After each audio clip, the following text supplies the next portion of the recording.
저희 가정은 매일 밤 저와 제 아내가 성경을 한 장씩을 읽고 함께 말씀을 나누고 있습니다. 지난 목요일 날은 성경 말씀을 읽고 같이 대화를 하는 과정 중에 저희 아내가 그런 말을 했습니다. 지나간 날들을 생각해 보면 너무 잘못한 것이 참 많이 생각이 난다. 특별히 아이들에게 못해 주었던 것들, 함께 시간을 갖지 못했고 또 그들의 필요를 채워주지 못했고, 그래서 자녀들에게 잘못한 것들이 너무 많이 생각이 나서 죄책감이 들고 마음이 너무나 힘들고 무겁다고 그런 고백을 했습니다. 저는 그렇게 생각이 안 들거든요. 저는 제 자녀들에게 할 수 있는 최선을 다했다, 그 생각을 갖는데 저의 아내 생각은 달랐습니다. 굉장히 마음이 주저앉는 저희 아내의 마음의 상태를 볼 수가 있었습니다. 우리가 신앙생활을 해가면서 부딪히는 시험 중에 가장 큰 시험은 주저앉고 싶은 시험입니다. 내가 잘한 것은 없는 것 같고 못한 것은 해야 될 수가 없기 때문에 내가 지금 이 삶을 계속 이어갈 수가 있을까? 또 이 신앙생활을 계속해서 진행해 갈 수 있을까? 이런 회의를 갖게 되고 주눅이 들고 죄책감에 묶일 때가 있습니다. 오늘 본문 말씀은 이렇게 시작합니다. 14절 말씀 보시면 오직 시온이 이르기를 여호와께서 나를 버리시며 주께서 나를 잊으셨다 하였거니와. 이스라엘 백성들, 여기 시온이라는 단어는 이스라엘 백성들을 지금 가리키고 있습니다. 여호와께서 나를 버렸을 것이다. 주님께서 나를 잊어버렸을 것이라고 생각을 했습니다. 우리도 그렇게 생각할 수가 있습니다. 지나간 삶들을 되돌아보고 지나간 살아왔던 삶의 발자취를 돌아볼 때마다 정말 하나님 앞에 버림받을 수밖에 없는 그런 잘못들이 너무 많았습니다.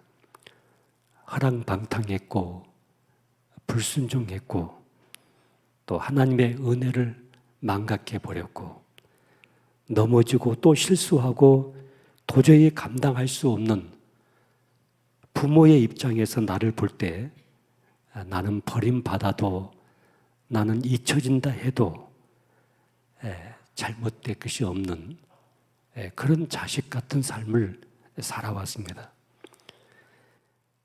오늘 본문에 보시면 또 한 걸음 나가서 주께서 나를 잊으셨다 하였거니와 이렇게 말씀합니다.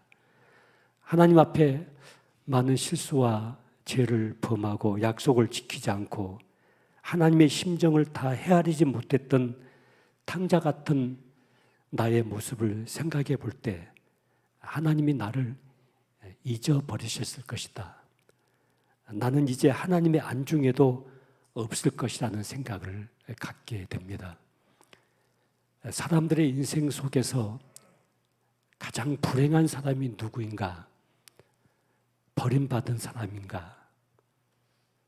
아니면 상처받은 사람인가? 아니면 어떤 사람이 가장 불행한 삶을 산 사람인가? 결론은 잊혀진 사람이라고 합니다. 잊혀진 사람이 가장 불행한 삶을 산 사람이라고 말합니다. 그런데 이런 잊혀져 버린 것 같고 버림을 받은 것 같은 이스라엘 백성들을 향해서 오늘 이사야 선지자는 15절 말씀에 여인이 어찌 그 젖먹는 자식을 잊겠으며 자기 태에서 난 아들을 긍휼히 여기지 않겠느냐. 그들은 혹시 잊을지라도 나는 너를 잊지 아니할 것이라. 내가 너를 내 손바닥에 새겼고 너의 성벽이 항상 내 앞에 있다. 이렇게 말씀합니다. 사랑하는 성도 여러분, 이 말씀이 여러분에게 큰 위로가 되시기를 바랍니다. 이 말씀이 희망의 끈이 되시기를 바랍니다. 주저앉고 싶은 마음, 절망하고 좌절한 마음을 가지신 모든 분들이 이 말씀을 붙잡고 일어나시기를 바랍니다. 제가 인생을 지금까지 살아오면서 많은 슬픈 사람들을 만나봤습니다. 특별히 제가 했던 사역이 내적 치유 사역을 하다 보니까 상처받고 주저앉고 절망하고 울고 있는 많은 사람들을 대하게 되었습니다. 제가 언제부터인가 이제 새로운 사람을 만나지 않아야 되겠다. 새로운 사람과 인간관계를 형성하지 않아야 되겠다는 생각을 갖게 되었습니다. 내가 지금까지 알고 있었던 사람들, 또 지금까지 관계를 맺고 있었던 사람들만 내 마음속에서 그들을 관리해도 나에게 시간이 부족할 것만 같았습니다. 그래서 더 새로운 사람을 만나지 않는 것이 좋겠다는 생각을 가져봤습니다. 그런데 만났던 그 많은 사람들 속에 너무나 슬픈 사연을 가지고 있는 사람들을 너무 많이 만났습니다. 제 기억에도 생생한 한 슬픈 여인에 대한 기억이 있습니다. 불행한 사람이었고 정말 슬픈 사람이었습니다. 늦게 결혼해서 아이를 낳았는데 남편의 폭행이 너무 심했습니다.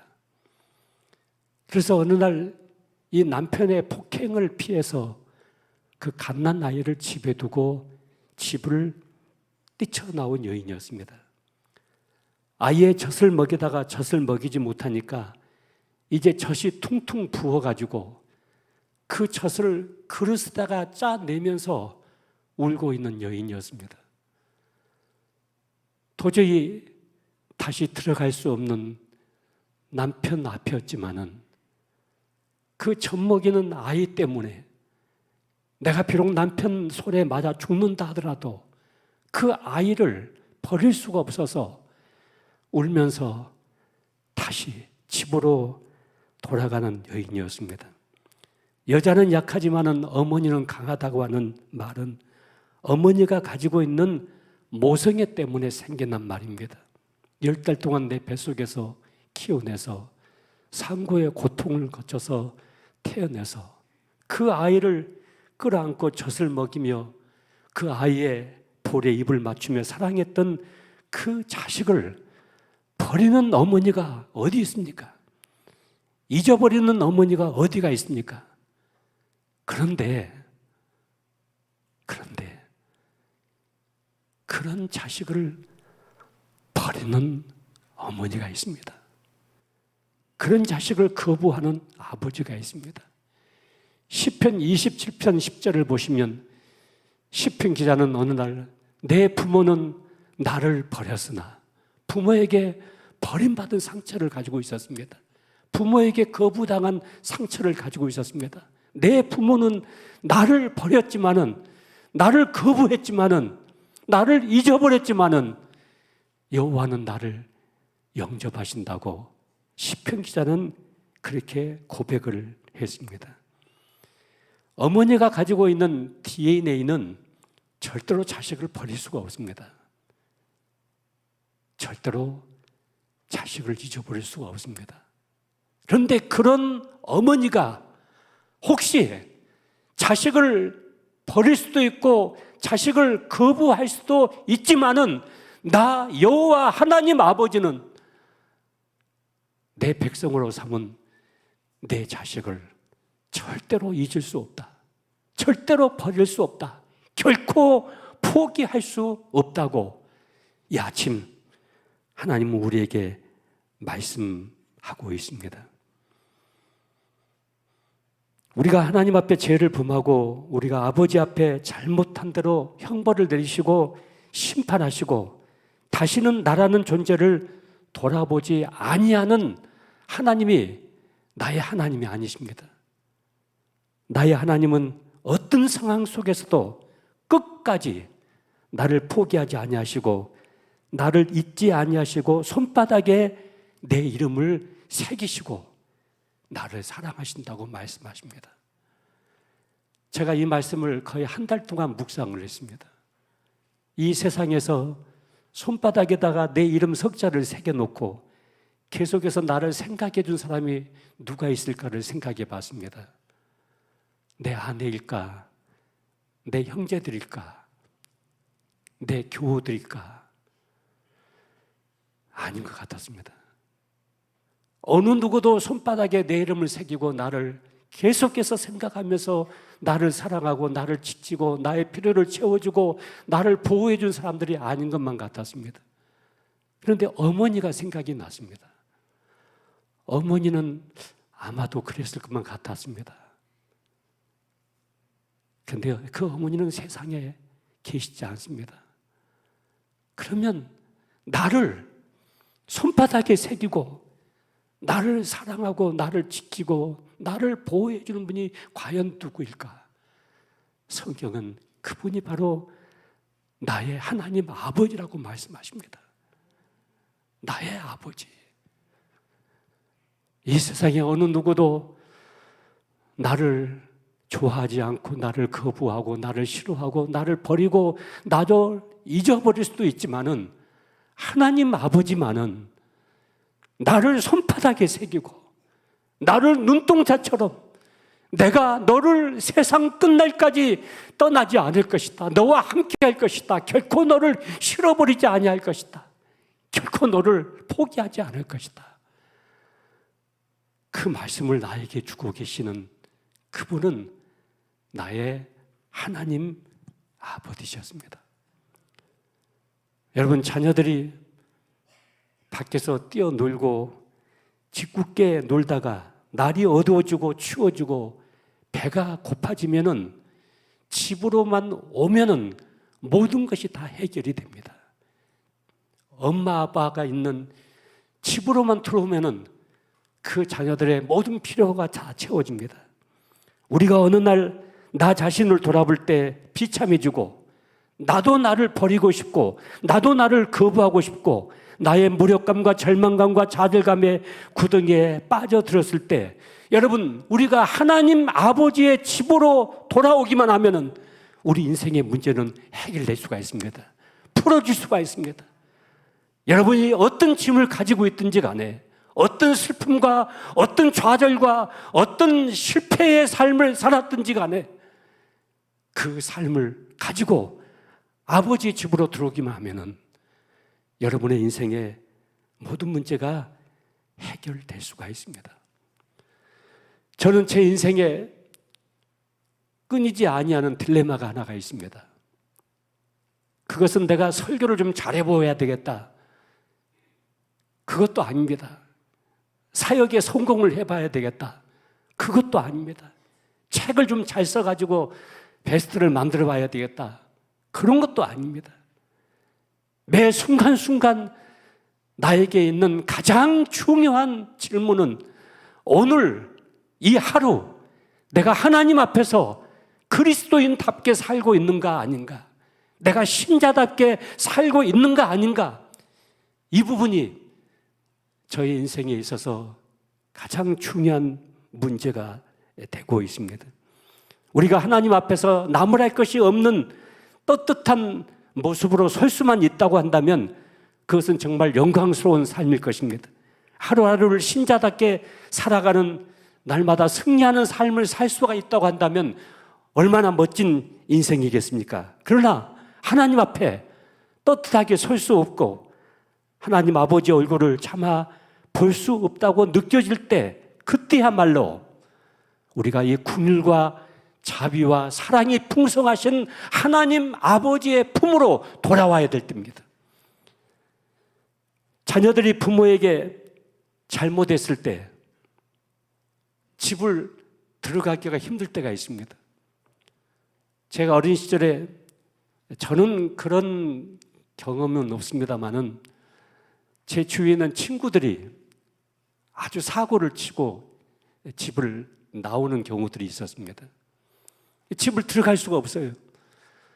그러면 그 추운 밤에 어떻게 했냐면은 굴뚝 옆에 앉아가지고, 굴뚝이 이제 따뜻하잖아요.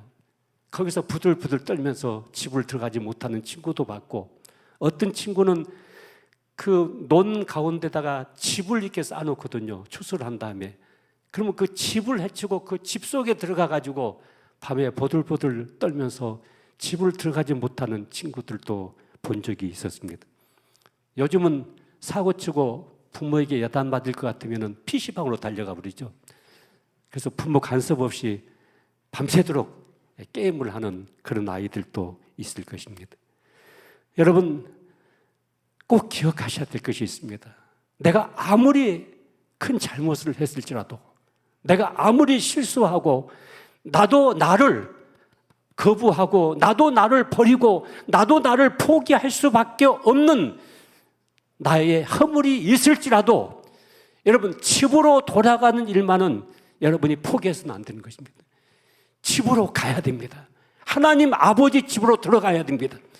그러면 하나님께서 우리의 모든 문제와 아픔들을 풀어내실 것입니다. 코로나가 수년 동안 진행되는 과정 속에서 우리가 예배를 놓쳐버린 경우들이 참 많습니다. 하나님 아버지 집을 떠나버리고 자유롭게 생활했던 순간들이 많이 있었습니다. 그래서 지금은 모든 거리두기가 해제가 됐음에도 불구하고 이 교회를 나오지 못하고 있는 우리 성도들이 계십니다. 물론 있는 처소에서 인터넷을 통해서라도 예배를 드리고 있는 것은 정말 다행스러운 것입니다. 고마운 일입니다만은, 그런데 차마 나는 이제 교회 갈 수도 없다, 나는 하나님께 예배 드릴 수 있는 그런 얼굴 낯짝도 없다고 생각하는 분들이 계실 것입니다. 아닙니다. 여러분, 나오셔야 됩니다. 아버지 집으로 나오셔야 됩니다. 지난 주일날 우리 최은성 목사님께서는 다음 6월 첫째 주일을 우리 교회 모든 성도들이 총동원해서 예배를 드려야 한다고 그렇게 선포를 하셨습니다. 우리 청주 주님의 교회에 등록되어 있는 모든 성도는 다음 주일날 나오셔야 됩니다. 이제 나오셔서 우리가 함께 하나님께 찬양하고, 함께 기도하고, 함께 예배드리고, 함께 말씀을 붙잡고 우리의 삶을 새롭게 부흥시켜 가야 됩니다. 이 결단이 우리 청주 주님의 교회 모든 성도들에게 일어나야 할 줄로 믿습니다.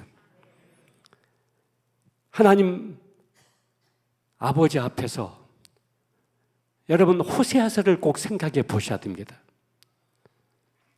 고멜이라는 사람은 늘 집을 뛰쳐나가고 남편을 배반하고 아이들을 배신하고 그런 삶을 거듭거듭 살았지만은, 그러나 남편으로 표현된 하나님 아버지는 늘 그 집을 뛰쳐나가고 딴 남자들을 만나고, 그리고 또 아이를 배가지고 오고, 그런 아내를 끝까지 마지막까지 받아들이고 용납했던 그 호세아서의 내용은 바로 하나님께서 우리를 대접하고 우리를 대하시는 하나님 아버지의 모습을 생생하게 우리에게 말씀하고 있습니다.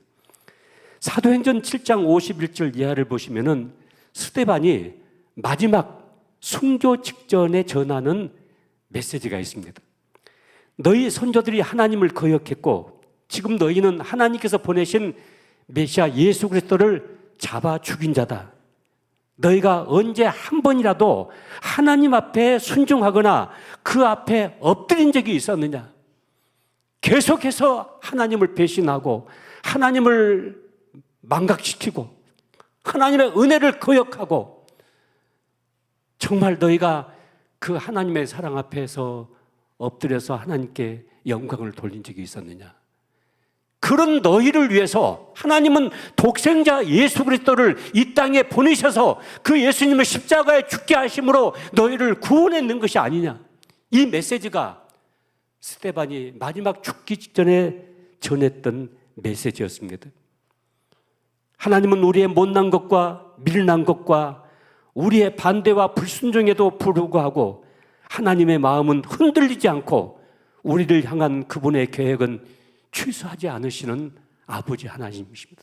너희 속에 착한 일을 시작하신 이가 그리스도 예수의 날까지 이루실 줄을 확신한다고 성경은 말씀합니다.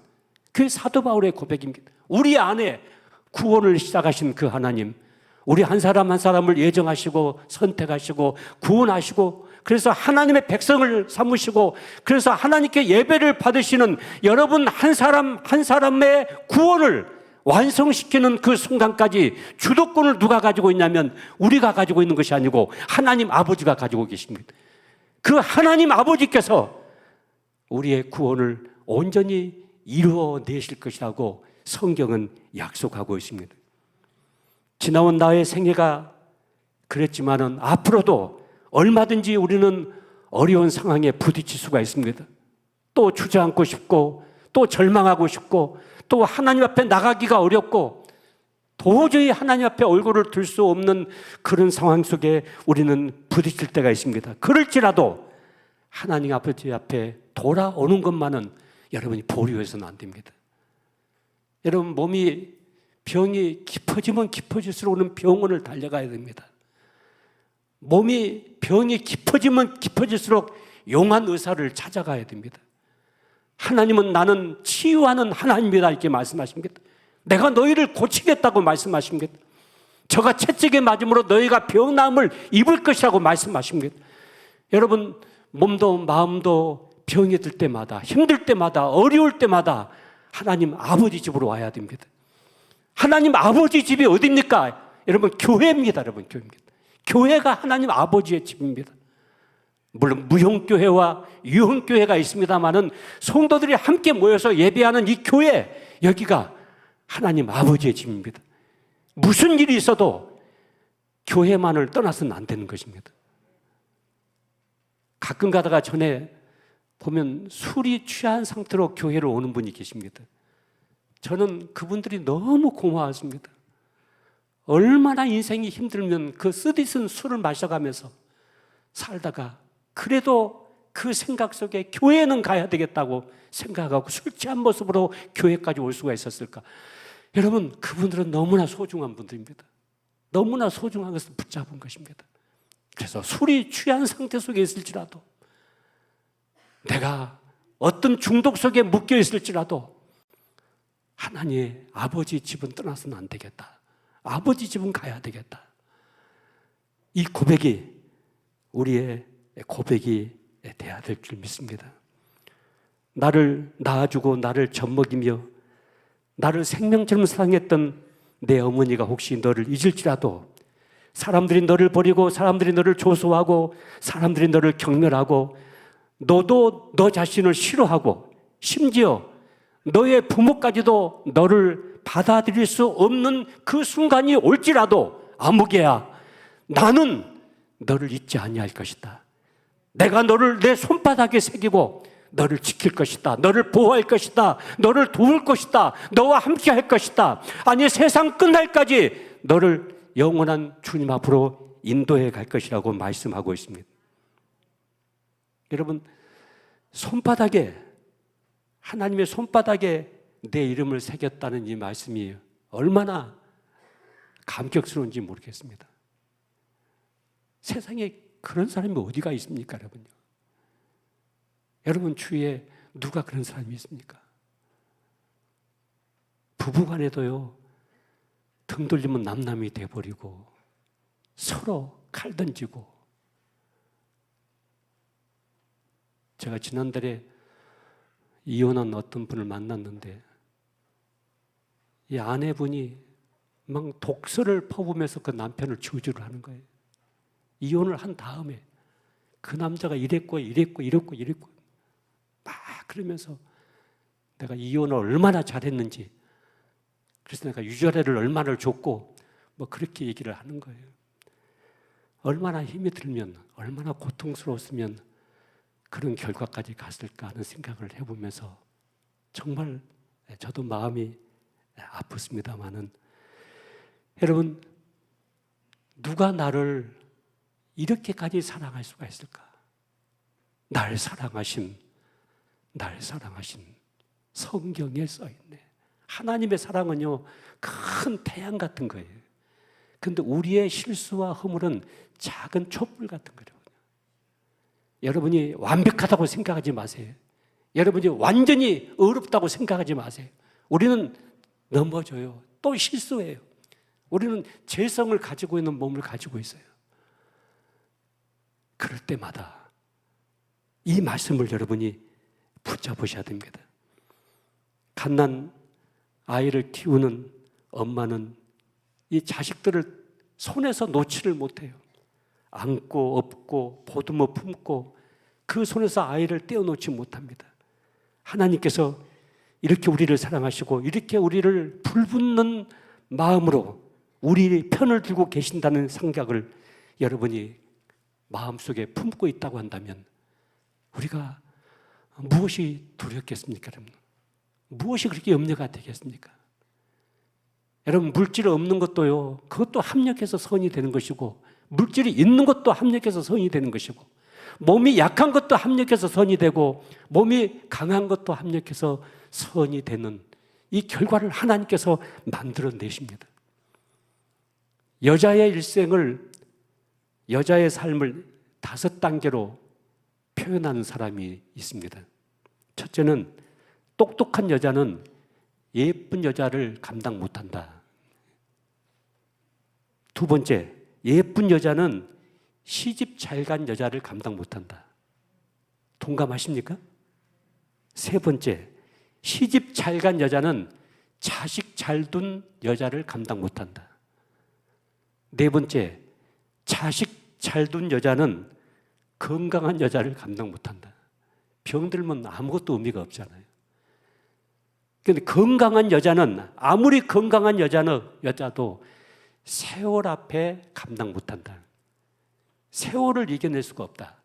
그런데 거기다 하나를 더 붙이면 아무리 세월 앞에도 당당한 여자도 주님의 신부된 여자를 감당 못한다.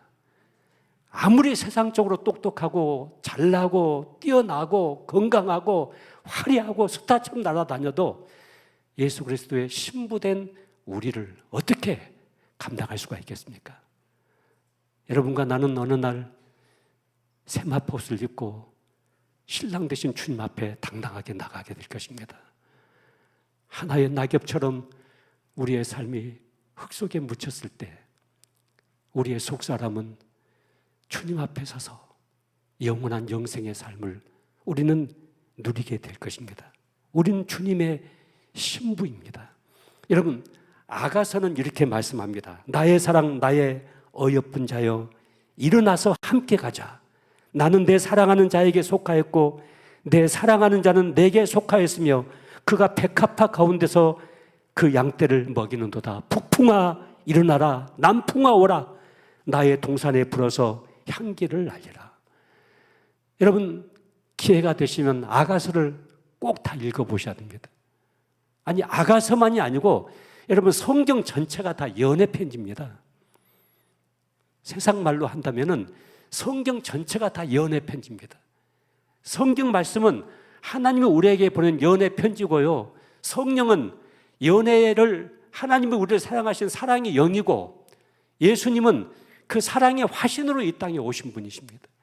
기독교는 전체가 다 연애 사건입니다.